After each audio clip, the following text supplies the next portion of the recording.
ବେଆଇନ ଷଣ୍ଢ ଚାଲାଣ ଗାଡ଼ି ଜବତ, ଚାଳକ ଫେରାର।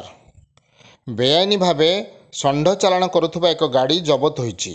ପୋଲିସଠାରୁ ପ୍ରକାଶ ଯେ ଆଜି ଭୋର ସମୟରେ 8 ଗୋଟି ଷଣ୍ଢକୁ ବେଆଇନ ଭାବରେ ଏକ ଗାଡ଼ି ଯାହାର ନମ୍ବର OD05AZ 6065ରେ ଦେଓଗାଁ ଆଡ଼ୁ ଜଙ୍ଗଲ ରାସ୍ତା ଦେଇ ଟାଙ୍ଗି ଆଡ଼କୁ ଯାଉଥିବା ସମୟରେ ଖବର ପାଇ ଢେଙ୍କାନାଳ ଓ ଦେଓଗାଁ ବଜରଙ୍ଗ ବାହିନୀ ଉକ୍ତ ଗାଡ଼ିକୁ ପିଛା କରି ଚଟିଘର ପାଖାପାଖି ତାହାକୁ ଅଟକାଇ ଉକ୍ତ ଗାଡ଼ି ସହିତ ସେଥିରେ ଥିବା ଷଣ୍ଢମାନଙ୍କୁ ଧରି ଗଅଁଦିଆ ଥାନା ଜିମା ଦେବା ସହିତ ଏକ ଲିଖିତ ଅଭିଯୋଗ କରିଥିଲେ।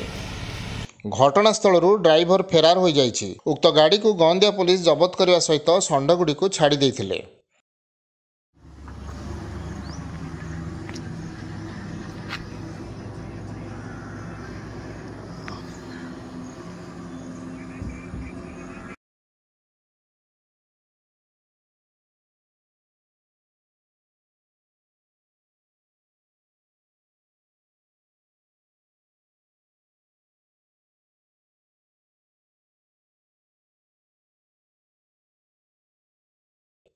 ଢେଙ୍କାନାଳରୁ ସୌମ୍ୟରଞ୍ଜନ ମହାନ୍ତିଙ୍କ ରିପୋର୍ଟ, ନାଗରାଜ ନ୍ୟୁଜ୍।